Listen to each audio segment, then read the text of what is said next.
All right, y'all. Welcome back to the Who's Right podcast. Here's your boy Franklin again. We're got some games going, and but before we get started, just want to let everybody know, like and subscribe to the channel. Comment on this page. Let me know what you think.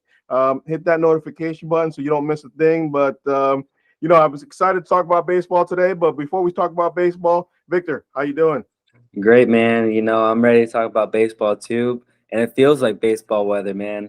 Like I went outside today, it was like nice 70 degrees. You got flowers blooming. We got that springtime baseball weather coming. It's just starting to, all the feels are getting to me now because it feels real. Absolutely. Let's go. Spring is here. Warm weather's coming, and I can't wait. I can't. I'm tired of the winter. I was tired of the winter when it started. So 6 months ago. So, but as we get started today, I want to touch on Jeff McNeil. We got some news a few days ago that he was shut down for a few days. They're going to reevaluate him on Tuesday, but I guess he's got some bicep tightness or something. I mean, he's still working on grounders and stuff like that. He's just not throwing. He's not going to be in the game for a few days, and but what it seems like is that they're not worried about it. I don't know. What did you gather out of it? It doesn't stress me out, man, because he's if he was a power hitter, then I would be more concerned. But he's a bloop single kind of guy. Like he doesn't really need to extenuate his arm all that much or his shoulder to just get a ball out there. We've seen him do it so many times where he just gets the bloop over the second baseman or just kind of levels it out so that it goes in between. In between infielders, and so he's the type of hitter that doesn't isn't really affected by this. And I think, like we saw the other day with Yuri Perez coming out of the game, this is just a precautionary kind of thing that the Mets are doing to make sure that he's ready for opening day. So I have full confidence that he's going to start, and I hope that he does because I mean it hurts me more than it hurts anyone else. He's on my fantasy team. And so I need him to be back to um, batting title McNeil for not only me but for the Mets to really do something this year. No, for sure, for sure. And I agree with you. A lot of these kind of little tweaks happen at this time of the year because they've just coming off the off season, so they're getting used to their bodies going a different way because the off season a lot of these guys don't do a lot. You got your Alvarez's, but he's working on his craft. He's a young guy trying to make it. So those kind of guys are always working. But you do gotta like the captain, the Lindor. He's always working, helping out guys. Did I just say captain? Uh-oh. Not but yet. yeah, so these tweaks are gonna happen. And so I'm not too worried about it. And obviously, the Mets aren't too worried about it because we got word today about their first cuts. And, one guy that we thought might uh, not, I don't want to say benefit because that's kind of a bad word to say in this kind of situation. But one guy that got cut today was Luis Angel Acuna. If they really thought McNeil's injury was going to be a big deal, I don't think he would have been cut today, right? And so, let me read out the list that they cut. They sent down to the minors today. They Kevin Parada, Drew Gilbert, Jet Williams, Luis Angel Acuna, Eric Orzi, Cam Robinson, Christian Scott, Mike Vassell, Danny Young, and Colton Ingram. So all these guys that we, are big time prospects that we, all the Mets fans were wanting to break out already in the spring. They already got sent down. So this is a clear sign that they're going to start in the minors, right? They got cut. So and we're going to go ahead and as we thought before spring training began, that the offensive lineup is pretty much set. But what do you think? No, I mean this is a perfect move by the Mets. because this just reiterates what we talked about last week, in that David Stearns has built the depth enough for us to be able to do things like this. An old Mets regime would have tried to push these guys up as fast as we can because we need them. They're depth pieces that we don't have, but now we have those guys. We have the Joey Wendell's out there, and we have the Tyrone Taylors and Trace Thompsons out there that can back up our starters. And the ones that were disappointing for me, honestly, were all the pitching prospects that got sent down. And I'm not saying that they shouldn't have gotten sent down, because they definitely should have. They're not ready. And they showed that in their outings and so far in the spring. It just stinks when you see guys like Christian Scott and Mike Vassell, who were top prospects for the Mets, not be able to put it together enough for them to make a case to fight up to the minor leagues. I mean, to the major leagues, because those are the guys that we probably need more than a Luis Angel Acuna and even a Drew Gilbert.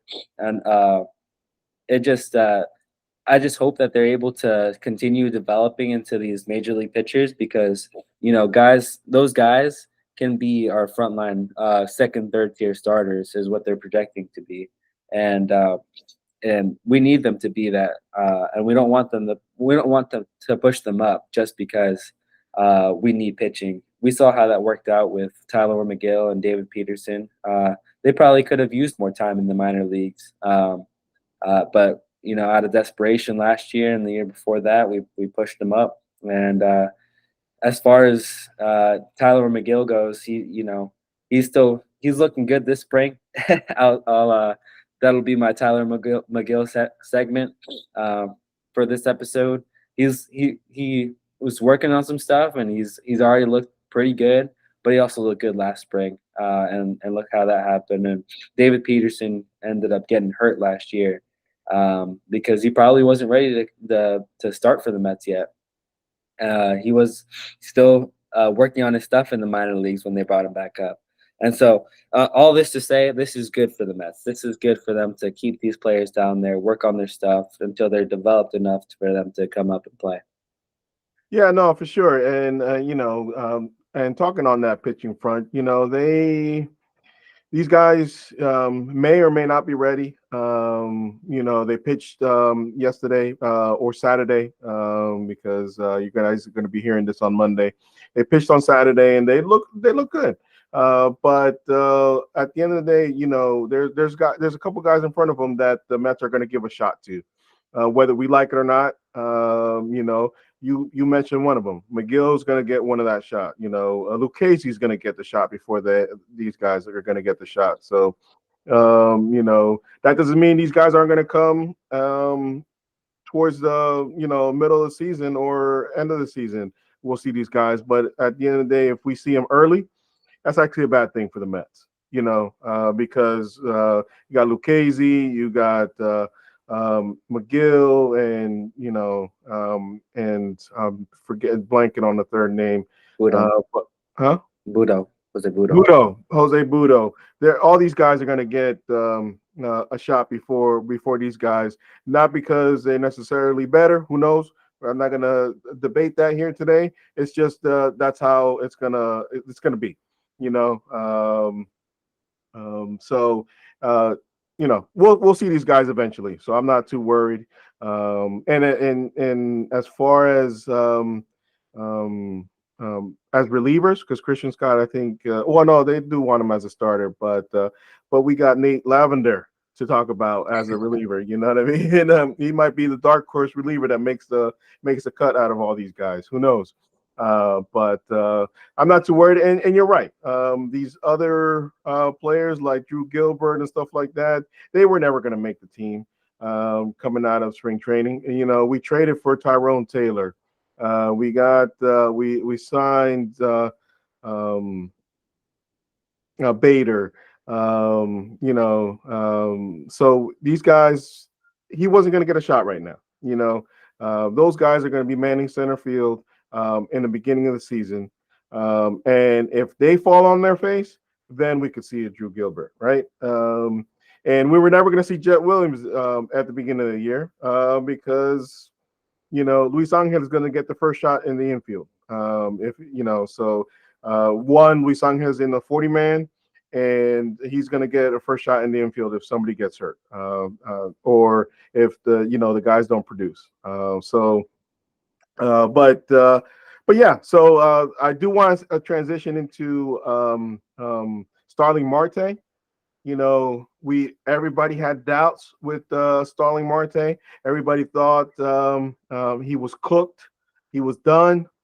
But this weekend, he showed his athleticism, not only moving out there, but he showed the gun that he's always gotten. He's always had. So, I'm loving it. I'm loving to see it. I think he's back.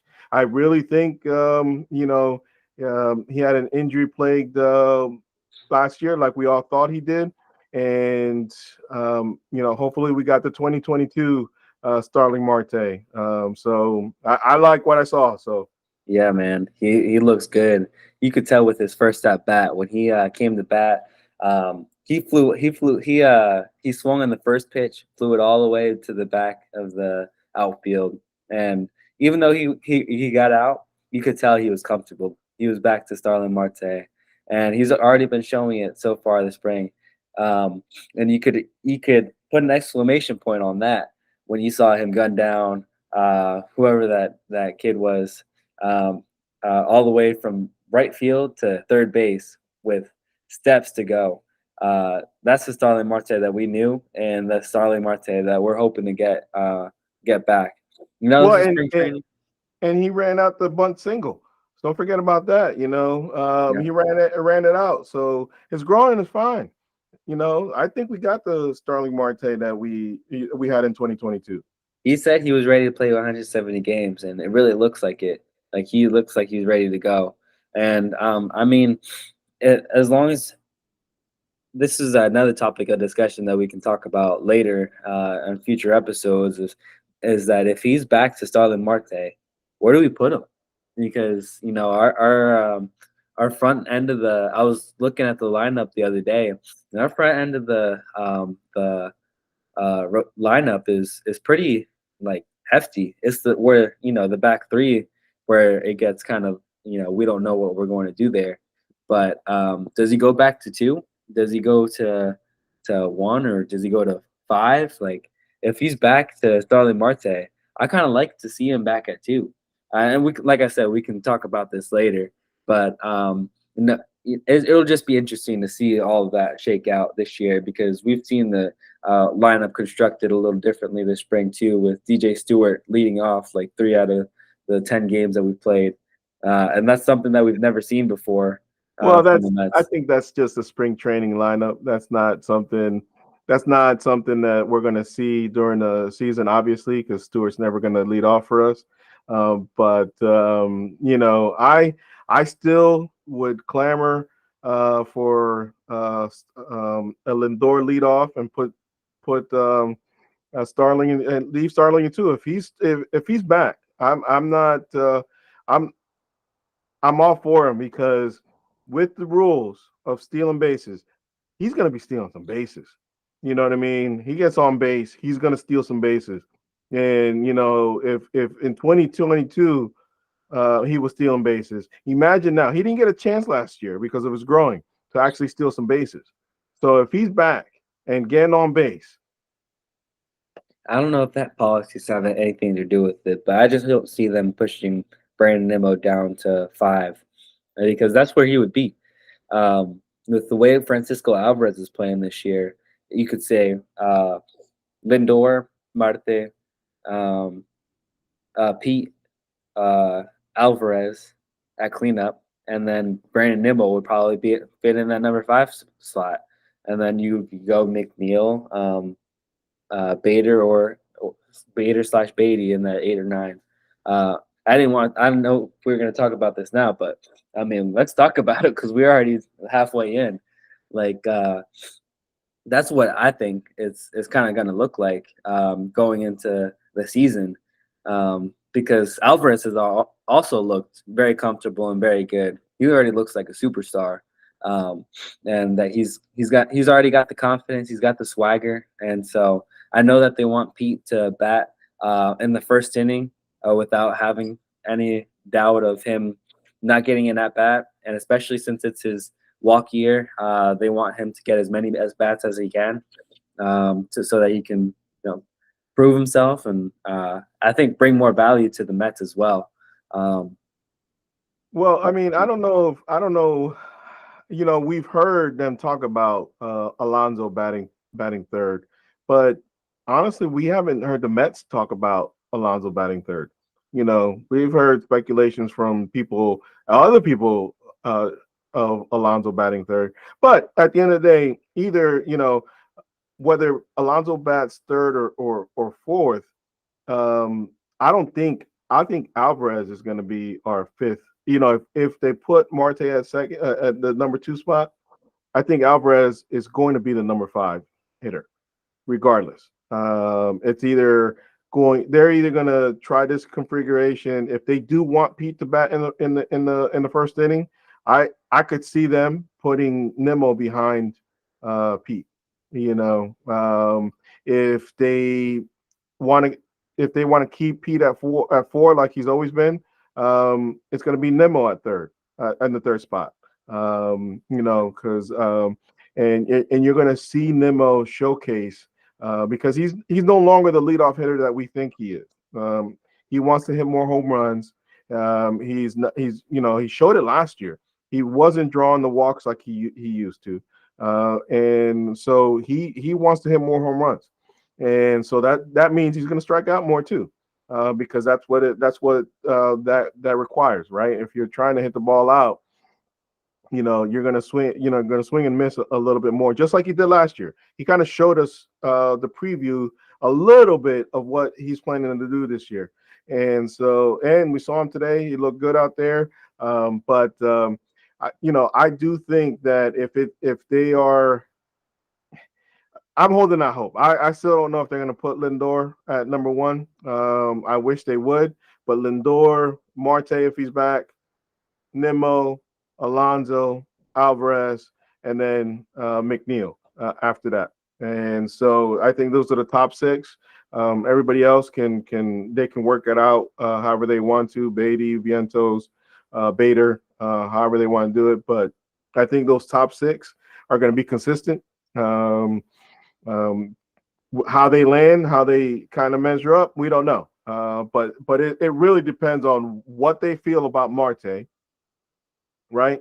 And where they want Pete, if they do want Pete to bat in the first inning. We don't really know that answer. So we're just speculating here on if they want him to bat third. It's going to be interesting to see how they do things, especially since it's Carlos Mendoza, a new manager, a new age baseball guy at that too. So I imagine that he's going to be playing with a lineup a whole bunch this season to try to figure out what the best lineup looks like for the Mets. And it's going to be his first crack at it too. And so there's probably I know Mets fans have been kind of accustomed to for the past couple of years the same lineup being put out each and every game. But I think we're going to get a completely different look this year with Carlos Mendoza managing. He's going to probably change it up, every single week until he gets something right, or until he feels like he gets something right. And that's a good thing about a new manager, and also a scary thing because you don't want to just keep on changing things because then guys won't get used to it. But like you said, it does depend on how Marte does, how everyone else is feeling during the year, and it'll be really cool to see how the Mets handle this year because we've talked about it. We've got the bats. We I think have seen that this spring if all of our bats wake up and come to who they're supposed to be. Even Beatty, as bad as he's looked last year, and I know he's scared some Mets fans so far in spring training, but if he can get back to form, Beatty, and we saw him crack some confidence a couple of games ago. But if he can get back to form, then he'll even be in the mix for being in that in a high spot in the lineup. So yeah, it'll just be really cool to see. But Yeah, no, and in the beginning of the season, I think the top six are the top six, right? What how they're going to line up, I don't know. My preferred lineup again, if Marte's back, right? We really don't know how they feel about Marte. But if Marte is the Marte of old of 2022, I this is my preferred lineup. This is my vote. Lindor, Marte. Imagine that double steal every game, right? Lindor, Marte, Nimmo, Alonso, Alvarez, and McNeil. You know, and then you could put Vientos and Beatty and Bader at number 9. That's my preferred lineup. I hope it happens. Because I really think Lindor will thrive at the number 1 spot, at the leadoff spot, if they put him up there. I mean, yeah, he's already talked about being better Lindor than we've ever seen, and what better way to prove that than putting him at leadoff? Yeah, I'm hoping. I'm hoping. So but you touched on it. We saw Beatty and Vientos kind of not do too bad this week. Beatty showed his power, that his potential, and so yeah, and actually Vientos showed his power because that was opposite field, against the wind. If these guys give us 15 to 20 home runs each, I think we're in a good spot. And I know doom and gloom Met fans were worried about, especially Beatty. They're worried about Beatty. But again, it's spring training. These guys are getting ready. If it was mid March and Beatty still hasn't shown a little bit of life, maybe I would have, I'd be worried. But Beatty's your boy, so talk about him. Listen, man, I was one of those Mets fans that was worried about Brett Beatty because he did look like the same Brett Beatty that we've seen last year. But I think we're starting to see him wake up. He's confident with his defense now. Like, I think that was a big factor last year into why he was doing so poorly, was that he was just not confident at third base, as like he should have been. It was a big role for him to take straight off the bat, and now he's gotten the work in with Lindor, and he feels comfortable at third base enough to not worry about it, so that he can focus more on his bat, like you talked about last episode.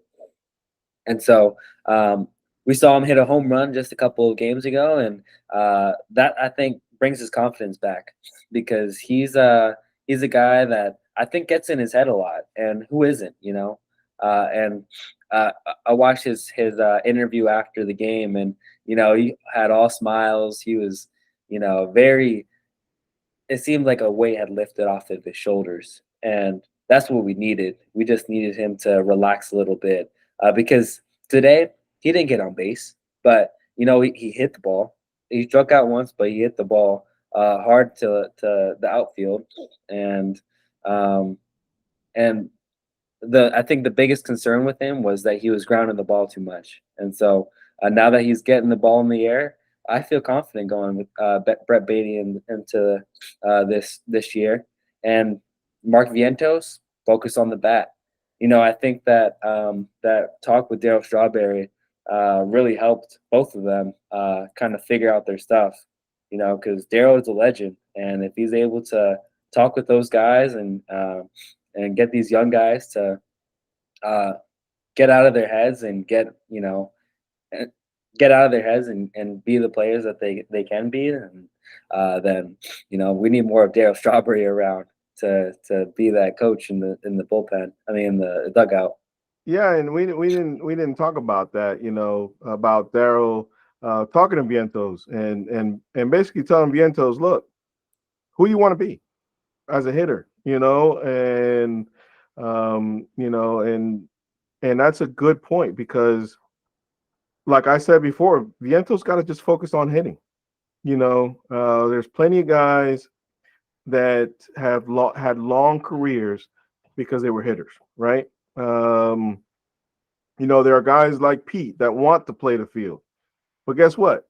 If he just wanted to focus on hitting, he'd be getting paid regardless of where he plays because they want the bat. You know what I mean?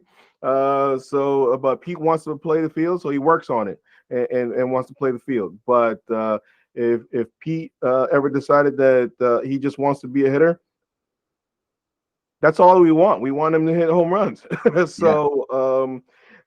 That's what Viento's got to do. Viento's got to just worry about his bat, and you know, it's not like with Pete. Pete's serviceable at first base, right? And we're never going to talk about a Gold Glove with Pete, but with Vientos, I don't know if he's average at third base.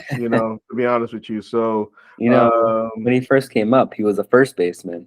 And so imagine that transition from first base to third base. Those are completely different positions. And he had to all of a sudden change.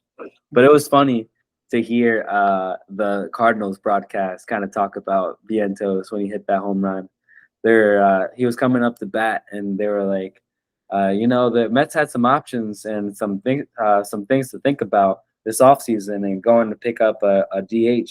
They had JD Martinez out there, and they didn't go for him. I wonder why, and I guess they're gonna try to see how it pans out with this young guy. Oh, and he hits a home run, and they're like, oh, I guess that's why. He was like, that was impressive. That was against the wind too. That was, yeah. I guess that's why. Yeah, absolutely. Focus on hitting, and that's all you got to worry about. Again, I think I've said it before, man. I think our team is set. There's maybe some position battles. I mean, some pitching bullpen battles left to be won, and the fifth starter spot left to be won between McGill, Budo, and Lucchesi. But I think we know what we're going to start the season with. Yeah. Yeah. I mean, the only thing to figure out is our bench at this point. We got to figure out who we're going to have out in the outfield. And um, one of those guys that is trying to make a case this spring is our boy Trace Thompson. He's he's had a strong start, and I'm not saying that he's going to start, but I'm saying that he's fighting for that outfield spot over Tyrone Taylor, and Tyrone No, Taylor's not making it easy for him either. no, no, no, no. Trace is a journeyman. He had a one good season with the Dodgers, and obviously he's smacking the ball around in a couple games right now at the Mets. But Stearns knows Tyrone Taylor, right? Stearns knows him. He traded for him. He's not beating out Tyrone Taylor for that fourth outfield spot. That's not going to happen just because of that. Just because Stearns traded for him. You know what I mean? Whether Trace Thompson outplays him for the rest of the spring, still not going to happen because Stearns traded for Tyrone Taylor. I don't know, man. You know who Trace Thompson gives me kind of thoughts of is Tommy Pham of last year.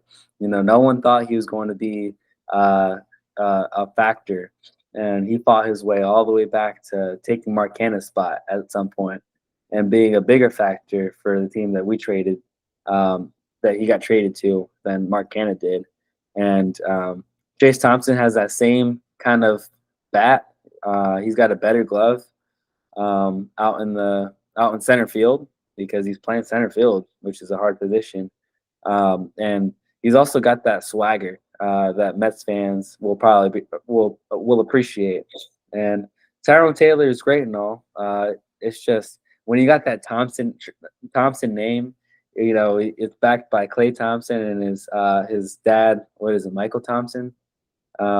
Means It's nothing in baseball. That means nothing in baseball. And let me tell you, the difference between him and Tommy Pham is Tommy Pham had done it for several years in the majors before. Last year wasn't the first year that Tommy Pham has had a good year. Tommy Pham has had good years for the Cardinals, and last year it was all about his eyesight. He got the new contacts, and he was back to being the Tommy Pham that he was, that we saw with the Cardinals. So it's not something that you can't compare those two because Tommy Pham is a much better offensive player than Trace Thompson. And so I know what you're trying to say because of a couple of home runs in spring training, but he's not the same guy as Tommy Pham. And even if he was, again, I'm telling you, because Stearns traded for Tyrone Taylor, he's going to be our fourth outfielder, regardless. I don't know, man. I said we leave it to the fans. We see what they say. So if you're with me, comment. Let me know your team Trace. If you're anti-team Trace, let me know that you're a hater and that you're with my dad. Absolutely. Comment in the comment section. Who's right? Victor with Trace Thompson or me with Stearns ain't going to cut his boy Tyrone Taylor. Comment in the section and let me know what you think. And before we get out of here, let's talk about Daniel Murphy in the booth, man. He sounded pretty good, knowing his stuff.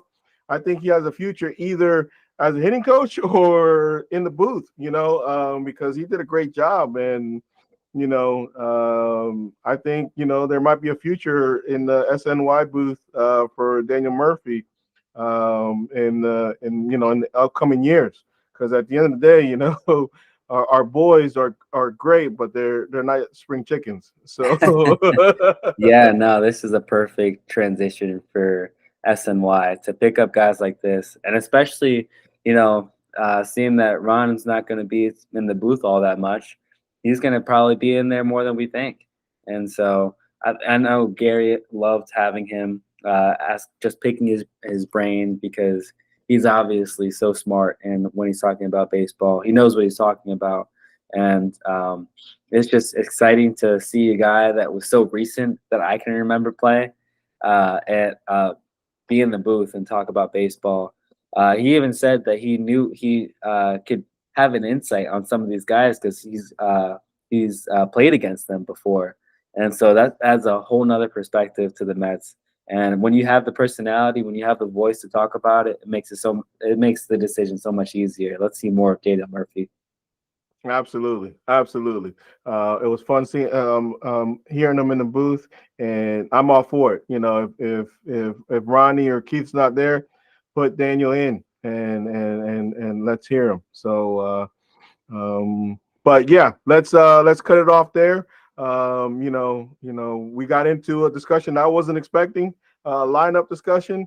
So let us know what you think. Comment in the section and let me know what your ideal lineup is. What do you think should be the lineup? Let me know what you think. You think Marte should be at second, or are we crazy here?